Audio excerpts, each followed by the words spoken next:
My name is Ethan Cole, and I never imagined I'd be the guy to write a story like this. I'm 34 years old, and I've built a pretty stable life. I work in IT, landed a comfortable job that let me make a good living, and just recently, I closed a massive deal out in California. It was a game changer for my career and my marriage to my wife, Laura. With the success of this deal, I had dreams of us finally starting a family and setting down roots, something we had both talked about for years. Laura and I have been together for 5 years. We met through mutual friends and had that instant connection people talk about but rarely experience. She's intelligent, driven, and funny. Everything I thought I wanted in a life partner. For most of our marriage, I thought we were solid. Sure, like any couple, we had our share of arguments and stresses. But who doesn't? I thought we both had our hearts in the right place, that our little life together was as perfect as it could get. But things changed. It's hard to say exactly when it all started, but I can point to a recent camping trip with my boss, Tom. Tom and I had spent the weekend out in the mountains, bonding and strategizing for the future. But when I returned, something felt different, like a strange tension in the air. Laura was acting off. She was distracted, snappy, like her mind was somewhere else, even when we were supposed to be spending quality time together. At first, I brushed it off as stress. Laura has a demanding job in marketing, and I figured she was just dealing with her own work struggles. But that wasn't all. She'd started taking private calls in hushed tones, quickly ending them whenever I entered the room. I noticed she'd get dressed up randomly, spending extra time on her makeup and hair for seemingly mundane outings. It didn't add up, and the more I thought about it, the more something gnawed at my gut, a feeling that something was very, very wrong. The tension kept building, and my mind was a mess of paranoia and doubt. I kept telling myself I was just imagining things, that maybe I was reading too much into her behavior. But the signs were there, plain as day, even if I didn't want to believe it. I'd come home to find her texting furiously, only for her to lock her phone the second I walked into the room. When I asked who she was talking to, she'd brush me off, saying it was just a friend from work or a marketing emergency. But it didn't feel like an emergency. It felt like a cover. Then there was the night she told me she was going out for a girls' night. Laura has never been much of a party person, so this was out of character for her, especially on a weeknight. I wanted to believe her, but the way she dressed that night felt off. She wore a sleek, tight black dress I'd never seen before, something she definitely didn't buy with me.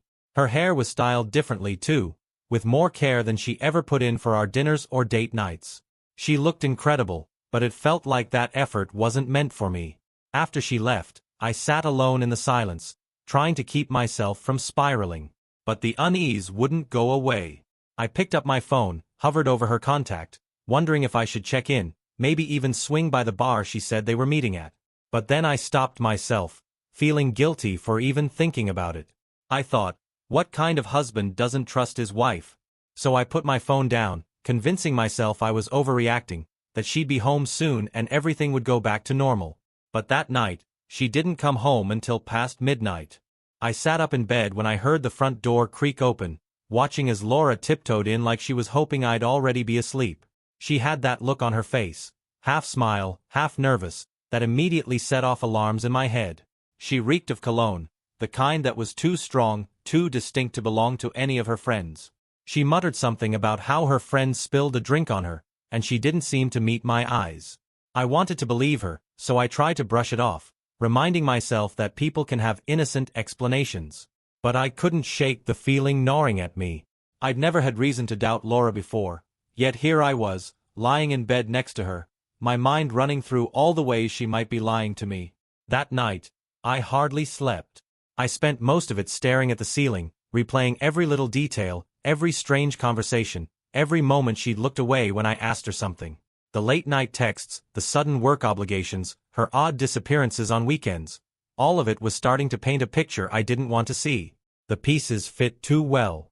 The next morning, I decided I had to know the truth, one way or another. I couldn't go on like this, playing guessing games in my own marriage.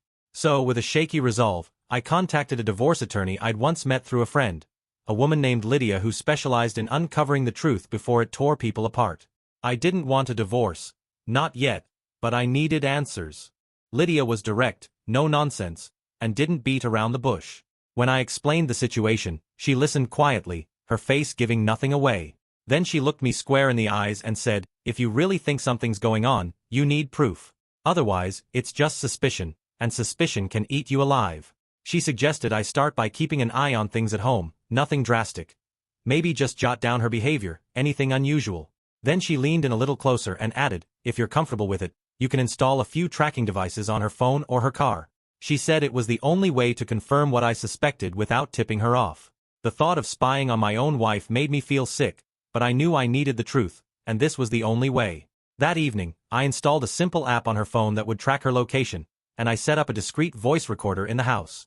I told myself it was temporary, that this was just a way to know for sure. But I couldn't shake the feeling that I was crossing a line, stepping into territory I'd never thought I'd touch in my own marriage. For the next few days, I watched and listened, not sure what I'd find. At first, there was nothing, no out-of-place locations, no suspicious activity on the recorder. I started to think I'd made a huge mistake, that maybe I was the one at fault for doubting her. But just as I was ready to pull the plug on the whole operation, something came through. One night, when she thought I'd already gone to bed, Laura made a call in a low voice. I listened in silence as she told someone on the other end that she couldn't keep sneaking around like this. My heart raced as she went on, telling him that she needed to talk about Tom. Hearing Laura mention Tom's name hit me like a punch to the gut. Tom was my boss, the man I'd just spent a weekend camping with, the guy I trusted. All those little signs I'd ignored suddenly made sense.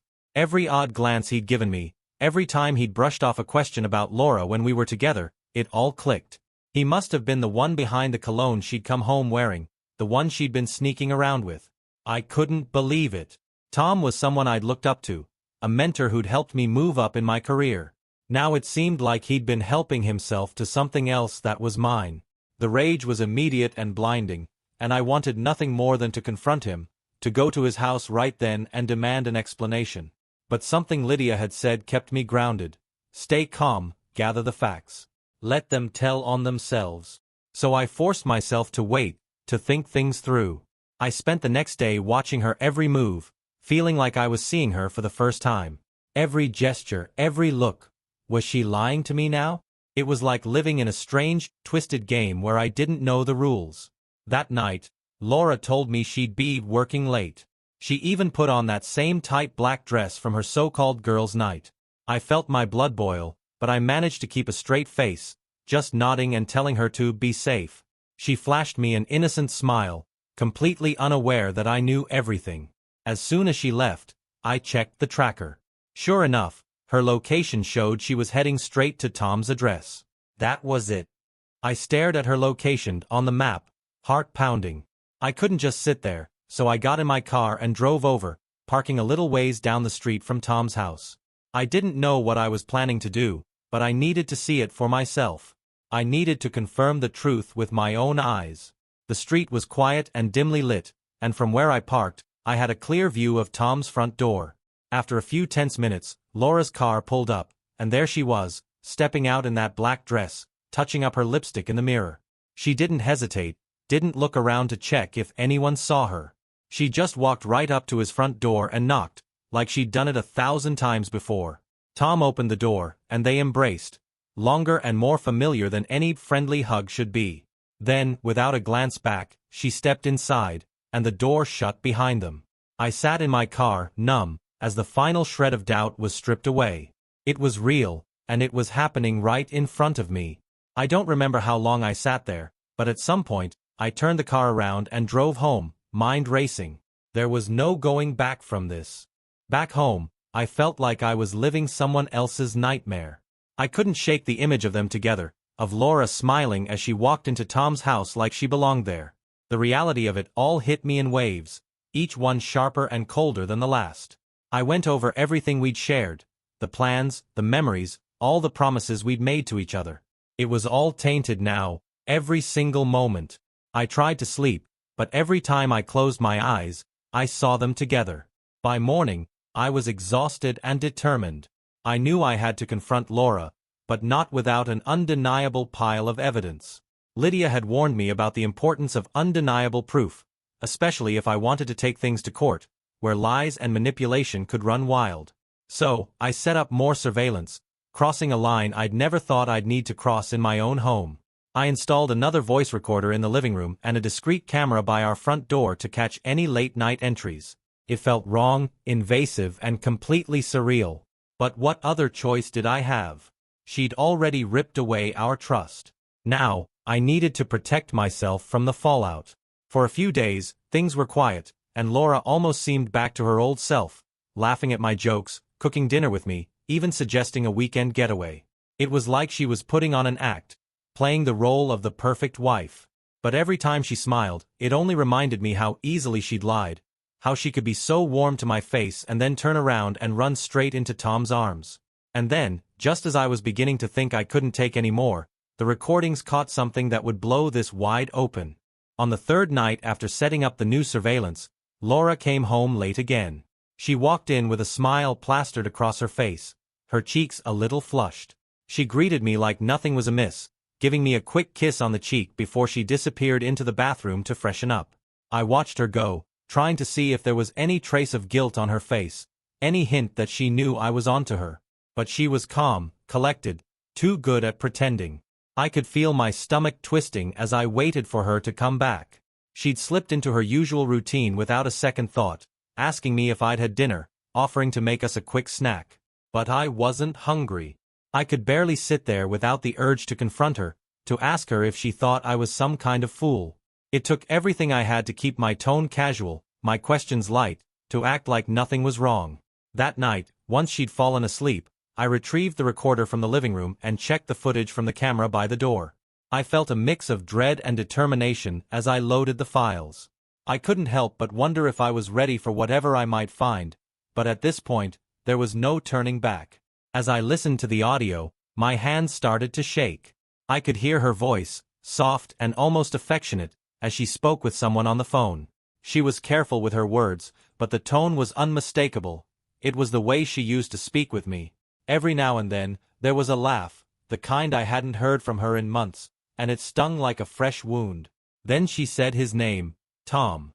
Hearing her say his name that way, with warmth and ease, was worse than I'd expected. It felt like a betrayal layered onto the betrayal, as if her affection had shifted to someone I had once considered a friend. She laughed at something he said, and then her tone changed. Softer, more conspiratorial. "You know, I can't keep sneaking around like this," she murmured, almost too quiet to catch. "He's going to get suspicious eventually." My heart dropped, but I kept listening. She went on to tell him about our weekend plans, saying how she'd try to make an excuse to cancel if he wanted to see her. I couldn't take any more.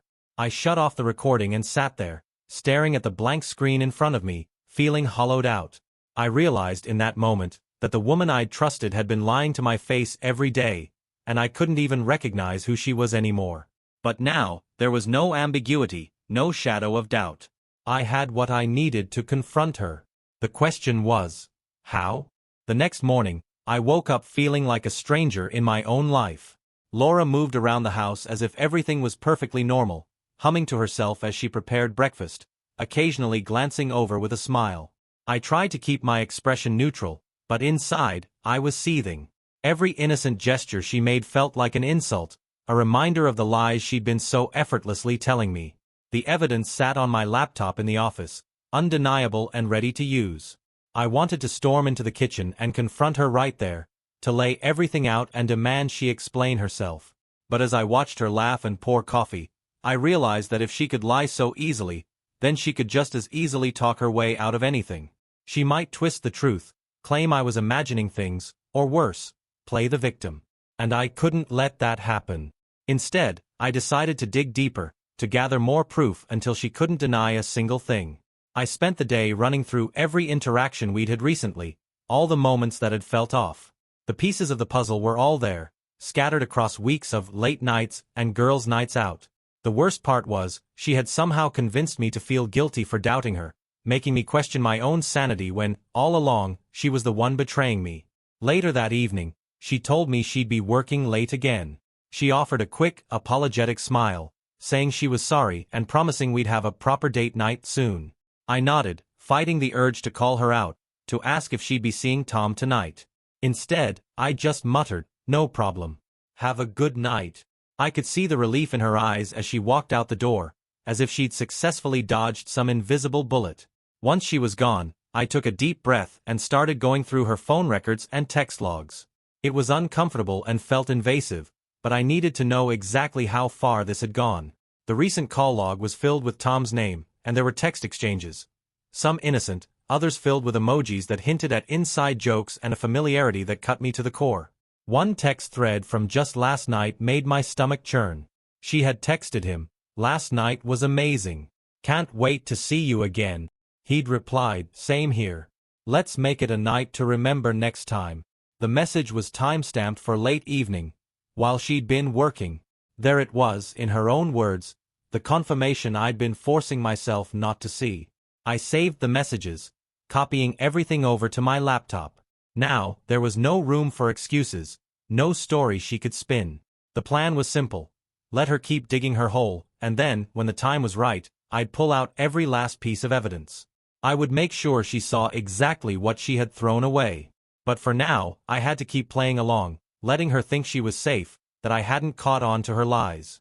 It was torture, but I knew it was the only way to get the full picture of her betrayal, and soon enough she'd be forced to face it all. The next few days were a surreal exercise in patience. I went through the motions of daily life, doing my best to act normal, to keep her from suspecting anything. Every morning, Laura would greet me with a soft smile, a quick kiss, and a casual good morning, as if we were the same happy couple we'd always been. I would respond in kind, forcing myself to smile back, to pretend I wasn't seething inside. It was exhausting, a constant balancing act between rage and restraint. But I kept reminding myself that each day she remained clueless was another day closer to my final move. While she was at work, I spent hours combing through every shred of information I could find, replaying the audio recordings, reading through saved messages, piecing together a timeline. I dug into our shared finances, looking for any unusual expenses, and found dinners charged to our account on nights she had supposedly been out with friends. Restaurant bills for two. Receipts for a hotel room here and there, which made my stomach churn. On a hunch, I reached out to Lydia, filling her in on everything I'd found and asking her for advice on the next steps. She listened carefully, the way she always did, and then suggested something that caught me off guard. "Ethan," she said, "if you're ready to make this real, consider bringing in a private investigator. They can gather evidence that will hold up if you decide to take legal action. What you've done so far is solid, but an investigator can take it further, getting you concrete proof that no one can argue with." The idea of hiring someone to spy on my own wife felt extreme, but the truth was, I was already too deep in this mess to turn back now. If she wanted to live this double life, I'd make sure every detail of it was laid bare. I gave Lydia the go-ahead, and by the next morning, she had connected me with a private investigator named Tony. He was a quiet, middle-aged guy with a calm presence, and he seemed to understand the situation without me having to explain much. Tony wasted no time.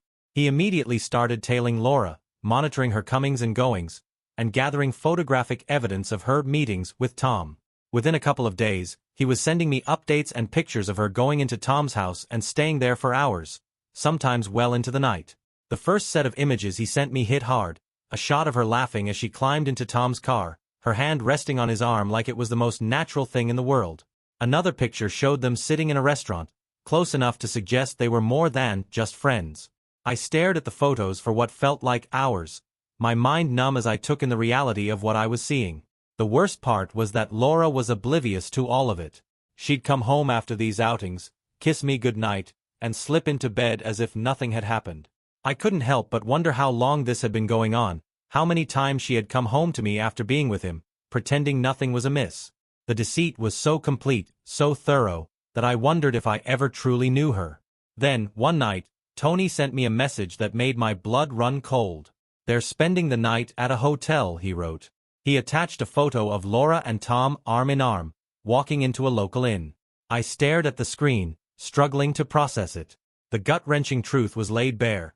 They weren't just sneaking around in quiet, hidden corners, they were brazenly spending entire nights together.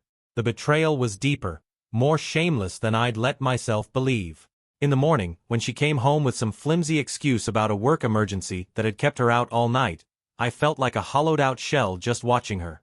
She looked so casual, so unaffected, pouring herself coffee and scrolling through her phone like nothing had happened. The effort it took to keep my voice steady as I asked her if she was all right, if everything was okay at work, was immense. She nodded, muttering something vague about some projects she needed to wrap up and how stressful it all was. I nodded along, pretending to sympathize, but inside, I was a storm of anger and disbelief.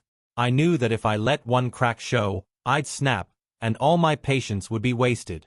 So, I bit my tongue and kept playing the role of the oblivious husband, telling her I understood, telling her to let me know if she needed anything. Over the next week, Tony continued gathering evidence. Each new photo, each damning text, each hotel receipt added to the mountain of proof that I was building. I was amazed at how Laura didn't even seem worried. She must have thought she was invincible, that I'd never have the nerve to dig this deep. One evening, while she was in the shower, I noticed her phone left on the kitchen counter. My hands shook as I reached for it, wondering if I'd find any final proof that could solidify everything. I swiped through her messages, holding my breath as I saw the stream of texts between her and Tom. They'd exchanged everything from plans for their next getaway to subtle inside jokes that felt like daggers. One message caught my eye.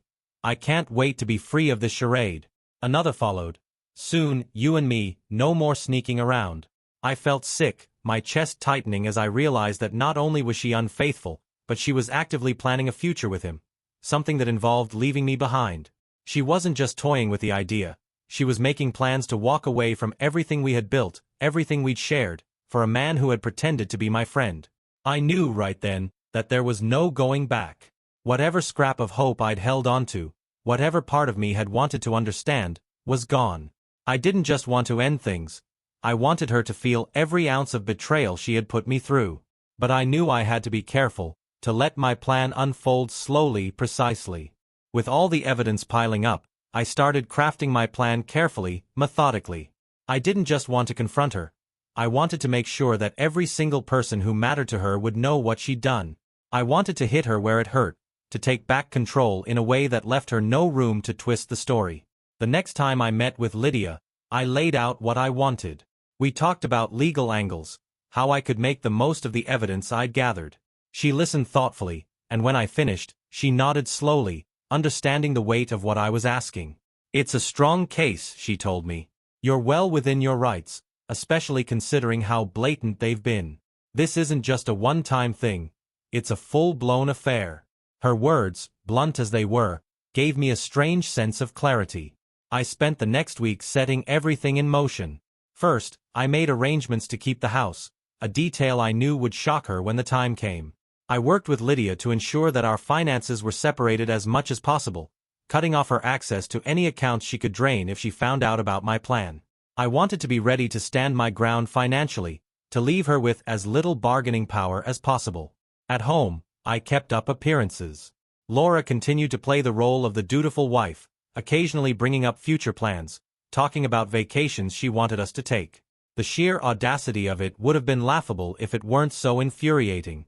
I went along with her suggestions, nodding and making vague comments about next summer, or when things settled down, letting her believe I was just as invested as ever. Inside, I was counting down the days until I could finally pull the rug out from under her. But the final piece of the puzzle came unexpectedly. One evening, Laura mentioned that Tom had invited her to a networking event in the city. She claimed it was a last-minute opportunity to meet some big names in marketing, that it would be invaluable for her career. She even asked if I would mind if she spent the night at a hotel in the city, given that the event would end late. She gave me a look that almost seemed pleading, as if she were daring me to question her. This was it. The perfect chance to set my plan into motion. I kept my face neutral, forcing a supportive smile. "Of course," I told her, "I get it. Do what you need to do. I'll be here." She looked relieved, even grateful, as if I had just handed her a golden ticket. Little did she know I had. The day of the event came, and I watched her prepare with the same enthusiasm she used to reserve for our date nights. She put on a red dress, one I'd never seen before, and spent extra time on her makeup, carefully lining her eyes, brushing on just the right amount of blush. She looked stunning, but the sight of her hurt more than I'd ever admit. I realized then that I'd never get over this, that her betrayal had cut too deep for any kind of forgiveness. When she finally left, I sat in the silent house, letting the minutes tick by as I waited. I knew exactly where she was going, But this time, I wasn't going to follow. Instead, I made a few calls to people who mattered most to her. Her parents, her closest friends, even her sister. I told each one that I needed them to come over, explaining that I'd discovered something they needed to see firsthand. I kept my voice calm, but the gravity in my tone must have told them this wasn't something they could ignore. They each agreed to come by later that evening, just as I'd planned. Then, I took my laptop to the living room and began organizing the files I'd collected. The photos, the text messages, the recordings. I didn't leave out a single thing. I wanted them to see the full extent of her deception, to understand how carefully she'd woven this web of lies. By the time Laura's family and friends arrived, I'd set up everything they needed to see. Her parents were the first to show up, looking worried and confused, followed by her sister and a couple of her friends. They sat down, glancing at each other with expressions of uncertainty. When everyone was settled, I took a deep breath and began. "I want to thank you all for coming on such short notice," I said, my voice steady. "I wish I didn't have to show you this, but I think you need to know the truth." I didn't say much else. I let the evidence do the talking. As the photos and messages flashed across the screen, I could see their expressions shift from confusion to shock, then to outrage. Her mother looked pale, her hands clutched tightly in her lap, while her father's face hardened with anger. Her friends sat in stunned silence, occasionally exchanging glances of disbelief. By the end of it, her sister had tears in her eyes, and her mother was visibly shaking. They all understood what she had done, how far she had gone to betray not just me, but the family and friendships we'd built together. No one tried to defend her, no one said a word in her favor. The truth was undeniable, stark and brutal in front of them. When it was over, I simply said, "I needed you all to know. This isn't just between Laura and me, it affects all of us. I don't know what's going to happen next, but I wanted you to understand why." There was silence in the room, thick and tense, until her father finally spoke up, voice low but seething. "We trusted her, Ethan. I'm so sorry for what she's done to you." I nodded, feeling an unexpected wave of relief. For the first time since all of this began, I felt like I wasn't alone. With Laura's family and friends fully aware of the truth, I was finally ready for the last step, confronting her. I knew she'd be coming home to a house very different from the one she had left, and she would have to face every single person she had lied to. Around 3 a.m., Laura finally came home. I heard the soft click of her heels, her quiet movements as she set her things down in the hall. She hadn't seen me yet, and I could tell by her slow steps, her light humming, that she thought everything was normal. When she looked up and saw me sitting there in the dim light, her face registered surprise. There was a tension between us that she seemed to pick up on, though she tried to shrug it off. She started with small talk, her voice casual, offering the same excuse she'd been using for months about work demands and last-minute meetings. Her words, once convincing, now felt like hollow noise. I gestured to the laptop on the coffee table, the screen lit with photos, text messages, and hotel confirmations. She glanced down, and I watched her face change from surprise to a stunned, frozen horror as the reality of it all settled in. She could no longer deny what was happening, couldn't brush it off with an excuse or a quick smile. Every detail of her betrayal was right there, laid bare. I could tell she wanted to protest, to say something that might soften the blow, but she was at a loss. Her lips moved, almost as if forming apologies, though the words didn't seem to reach her eyes. They were full of regret, but not the kind that could erase the damage she'd done. Her face shifted to a look of desperation, as though she could somehow undo the choices she'd made over these past months. I could see in her expression that she understood just how much she'd lost, that her secret was out, and there was no way to claw back what she'd shattered. There was nothing left for her to say. The truth hung in the air, undeniable and unmovable. She tried to reach out, a desperate attempt to find something to salvage, but I took a step back, feeling an iron resolve settling over me. This was beyond a simple betrayal. She hadn't just hurt me, she had destroyed every bit of trust that had once held us together. I took a steadying breath and told her that her family and close friends already knew. I had shared everything with them, every piece of evidence, so they too could see the truth. Her eyes widened in horror as she understood the weight of this revelation. Her actions had gone beyond the private realm of our marriage. They had affected the people around us, people she had lied to just as freely as she had lied to me. She looked as if she'd been struck. the reality of the consequences finally sinking in. The silence grew heavy, each of us standing in the wreckage of what was once our life together. I could see the tears gathering in her eyes, the shock and regret overtaking her. But it was too late. The damage had been done, and no amount of remorse or apology could rebuild what she had torn apart. Finally, I told her she could stay the night, but come morning, I wanted her gone. I wanted her out of the home we had built, the life she had so thoroughly dismantled. She simply nodded, her face etched with the knowledge that there was nothing she could say to make things right. I left her standing there in the living room, surrounded by the harsh evidence of her choices. I walked away, feeling an unfamiliar lightness, a sense of finality I hadn't felt in months. In the silence, I knew one thing with absolute certainty. This chapter of my life was over, and tomorrow, I would begin again, free from the betrayal that had weighed me down for so long. When the morning light finally crept through the blinds, I was still awake, still feeling that strange calm in the face of everything that had just unfolded. Laura's suitcase was by the front door, packed hastily, as if she couldn't get out fast enough. She was quiet, her face pale and distant, glancing around the house like she was saying goodbye to a life she barely recognized. Maybe she was finally realizing the full weight of her choices. Maybe not. At this point, it didn't matter to me. As she walked toward the door, she opened her mouth as if to say something, to apologize, to explain, to give one last excuse that might lessen the blow. But nothing came. She must have understood that words were useless now. I simply nodded, holding the door open for her, watching as she took her first steps out of the life we'd built. Her gaze lingered, as if she were waiting for something, some sign of forgiveness, some offer of understanding. But I had nothing left to give. When the door finally shut behind her, the house was enveloped in a stillness that felt both strange and liberating. The silence was thick, but for the first time, it didn't feel empty. It felt like a clean slate, like a space I could begin to reclaim. I stood there for a while, absorbing the reality that Laura was gone, that she wouldn't be walking back through that door.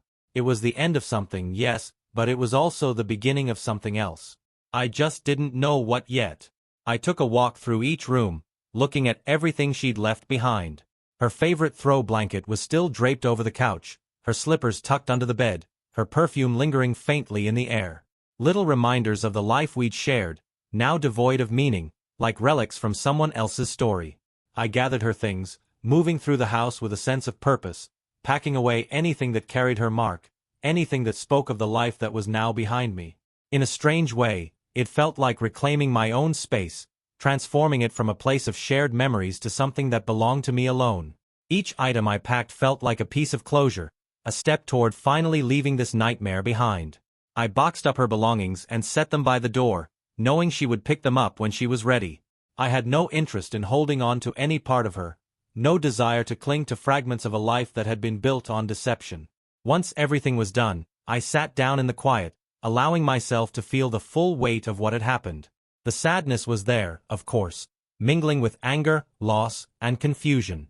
But there was also an unexpected clarity, a sense that I was finally free to move forward, unburdened by the lies and betrayal that had haunted me for so long. It wasn't easy, and I knew the road ahead would be full of reminders and challenges. But for the first time, I felt a strange kind of peace. I reached out to Lydia to finalize the legal proceedings, feeling a sense of relief as we laid out the terms. With her help, I ensured Laura would have no claim to the home or the assets we'd built. I didn't want revenge. I just wanted what was fair, a clean break, the freedom to rebuild without looking over my shoulder. The more we talked, the more I realized that each step, each decision, was like reclaiming my own life, piece by piece. In the weeks that followed, I started reimagining the life I wanted, making small changes that felt like a fresh start. I repainted the walls, rearranged the furniture, took down the photos and memories that held no meaning anymore. I started filling my days with new routines, things that were for me alone, without compromise, without deception. Slowly, the house transformed from a space of shared betrayal into a place of solitary peace. Friends and family reached out, offering words of support, checking in on me. I told them bits and pieces, enough for them to understand but not enough to let the bitterness spill over. I didn't want to dwell on Laura or Tom or any of it. The betrayal was done, the truth was exposed, and now it was time to leave it all behind. Some days, the memories crept back, like ghosts haunting the quiet corners of the house. But each time, I reminded myself that those memories no longer held power over me. They were remnants of a past life, reminders of lessons learned, of a trust broken. And as time went on, those memories faded, replaced by a quiet resilience, a newfound strength I hadn't known I had. I had no idea what lay ahead, no perfect plan for the future. But I did know one thing. I was ready to live for myself, to rebuild in a way that was honest, whole, and unburdened by lies. And in that newfound freedom, I found something I hadn't expected, a strange and powerful sense of peace. The days settled into a quiet rhythm after Laura left. I filled them with work, projects I'd put off, and simple routines that felt grounding. Mornings became my time to clear my head. I'd sit on the back porch with a cup of coffee, watching the sunrise, feeling the chill in the air. Those moments alone became a kind of therapy, a way to remind myself that life moved forward, that even the darkest chapters ended eventually. As I adjusted to this new life, I started thinking about what had drawn Laura and me together in the first place, and how that connection had unraveled without me realizing it. I spent hours replaying our early years, the moments I'd thought we were happy. Looking back now, there were hints I hadn't seen then, small cracks in our foundation, warning signs I'd brushed aside, believing our bond was stronger than it was. I realized I'd been seeing what I wanted to see, believing in a version of her that existed only in my mind. Over time, I found myself no longer feeling the intense anger or betrayal. Instead, there was a deep sadness, a sense of mourning for the life I thought I'd had. I'd lost the future we'd once envisioned together, and as hard as it was to admit, I'd lost my sense of certainty in relationships. But that grief, in a strange way, was a sign of healing. It was the last weight I had to let go of before I could fully move on. One evening, I decided to go through the final boxes Laura had left behind, the remnants she hadn't yet collected. As I opened them, I found old photos, cards, keepsakes from our travels. Pieces of a life that felt like a different world. There was a photo of us on our first anniversary, smiling by the beach, arms around each other, both of us laughing. It was a reminder that, once upon a time, there had been something real, something worth holding on to. But it was also a reminder that what we'd had was gone, that we'd both changed in ways we couldn't reverse. I decided then and there to let go of it all. I packed everything into one last box, labeling it for her, knowing I'd never open it again. I didn't need the memories anymore. They weren't mine to carry.